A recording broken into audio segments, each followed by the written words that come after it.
ദൈവനാമത്തിന് മഹത്വമുണ്ടാകട്ടെ. സഹോദരങ്ങളെ, വെളിപ്പാട് എന്ന് വെച്ചാൽ നമ്മുടെ ബുദ്ധിയിലോ ചിന്തയിലോ നമുക്ക് ലഭിക്കുന്ന ഒന്നല്ല. ഇത് പറഞ്ഞിരിക്കുന്നത് യേശുവാണ്.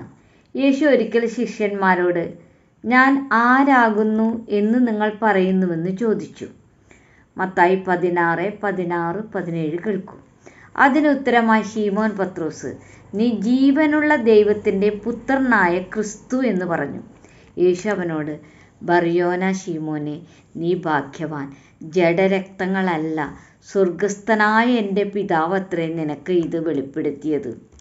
സഹോദരങ്ങളെ, യേശു പറയുന്നത് ഇതാണ് വെളിപ്പാട് എന്നാണ്. ദൈവത്തിൽ നിന്ന് നൽകുന്ന അറിവ്. ഇത് ലഭിച്ച ഉടൻ യേശു പറഞ്ഞു, നീ പത്രോസാകുന്നു, ഈ പാറമേൽ ഞാൻ എൻ്റെ സഭയെ പണിയും, പാതാള ഗോപുരങ്ങൾ അതിനെ ജയിക്കുകയില്ല. പിന്നെയും കുറേ വാഗ്ദാനങ്ങൾ പത്രോസിന് യേശു കൊടുക്കുന്നുണ്ട്. ദൈവത്തിൽ നിന്നുള്ള വെളിപ്പാടിനാലും ദർശനത്താലും പണിയപ്പെട്ട നിരവധി സഭകൾ ഈ ഭൂമിയിലുണ്ട്. യേശു ജീവനുള്ള ദൈവത്തിൻ്റെ പുത്രനാണെന്ന് വെളിപ്പാട് കിട്ടിയ പത്രോസിന് ഒരു ദർശനം ലഭിച്ചതായി അപ്പസ്തോല പ്രവർത്തികൾ 10-ാം അധ്യായത്തിൽ നാം വായിക്കുന്നു. ഒരു വിരിപ്പിൽ സകലവിധ നാൽക്കാലികളും ഇഴജന്തുക്കളും ആകാശപ്പറവകളും ഇറങ്ങി വരികയും അവയെ കൊന്നു തിന്നുക എന്ന് കൽപ്പിക്കുന്നതായും പത്രോസ് കേട്ടു.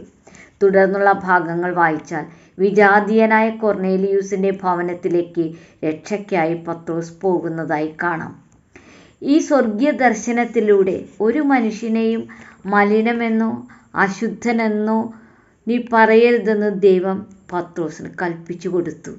എന്നു മാത്രമല്ല, വിജാതീയർക്കും സുവിശേഷം പങ്കുവെക്കുകയും അതുവഴി എല്ലാവർക്കുമായി രക്ഷ ഒരുക്കിയിരിക്കുന്നതെന്ന് അറിയിച്ചു. മത്തായി 17:1-9 വരെ വായിച്ചാൽ മലമുകളിൽ യേശുവിൻ്റെ രൂപാന്തരീകരണത്തിൻ്റെ ഒരു ദൃക്സാക്ഷിയാകാനും ഇവൻ എൻ്റെ പ്രിയപുത്രൻ, ഇവനിൽ ഞാൻ പ്രസാദിച്ചിരിക്കുന്നു എന്ന ദൈവത്തിൻ്റെ ശബ്ദം കേൾക്കാനും പത്രോസിന് ഇടയായി.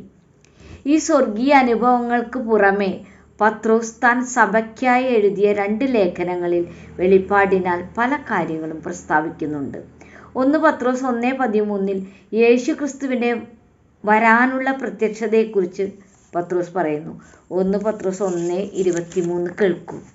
നശിച്ചു പോകുന്ന ബീജത്താലല്ല, നശിക്കാത്തതിനാൽ ജീവനുള്ളതും നിലനിൽക്കുന്നതുമായ ദൈവവചനത്താൽ തന്നെ നിങ്ങൾ വീണ്ടും ജനിച്ചിരിക്കുന്നു. വീണ്ടും ജനനത്തെക്കുറിച്ചുള്ള ദൈവം പത്രോസിന് നൽകിയ വെളിപ്പാടാണിത്. വചനത്താൽ വീണ്ടും ജനിച്ചവൻ ആരാണെന്ന് വെളിപ്പാടും ദൈവം പത്രോസിന് കൊടുത്തു. കേൾക്കൂ.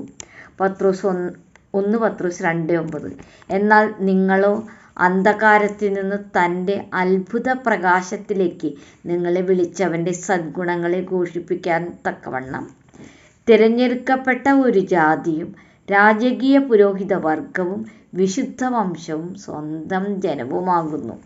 പത്രോസിന് ലഭിച്ച മറ്റൊരു വെളിപ്പാട് ഇന്നുള്ള ഈ ഭൂമിയുടെയും ആകാശത്തിൻ്റെയും അവസാനത്തെക്കുറിച്ചാണ്. കേൾക്കൂ. 2 പത്രോസ് 3:7 ഇപ്പോഴത്തെ ആകാശവും ഭൂമിയും അതേ വചനത്താൽ തീക്കായി സൂക്ഷിച്ചും ഭക്തികെട്ട മനുഷ്യരുടെ ന്യായവിധിയും നാശവും സംഭവിപ്പാനുള്ള ദിവസത്തേക്കായി കാത്തുമിരിക്കുന്നു എന്നും അവർ മനസ്സോടെ മറന്നു കളയുന്നു. ഈ വചനങ്ങളിൽ നിന്നും യേശുക്രിസ്തുവിൻ്റെ വരവ്, കർത്താവിൻ്റെ ദിവസം, പുതിയ ആകാശം പുതിയ ഭൂമി എന്നിങ്ങനെ യോഹന്നാൻ്റെ വെളിപ്പാട് പുസ്തകം വെളിപ്പെടുത്തിയിട്ടുള്ള കാര്യങ്ങളെക്കുറിച്ച് പത്രോസിനും വെളിപ്പാട് ലഭിക്കുകയും അതിനായി കാത്തിരിക്കാൻ വിശ്വാസികളെ ഉദ്ബോധിപ്പിക്കുകയും ചെയ്യുന്നതായി കാണാം. ഇന്നും ദർശനങ്ങളും വെളിപ്പാടുകളുമുണ്ട്, പക്ഷെ വിവേചിച്ചറിയണം.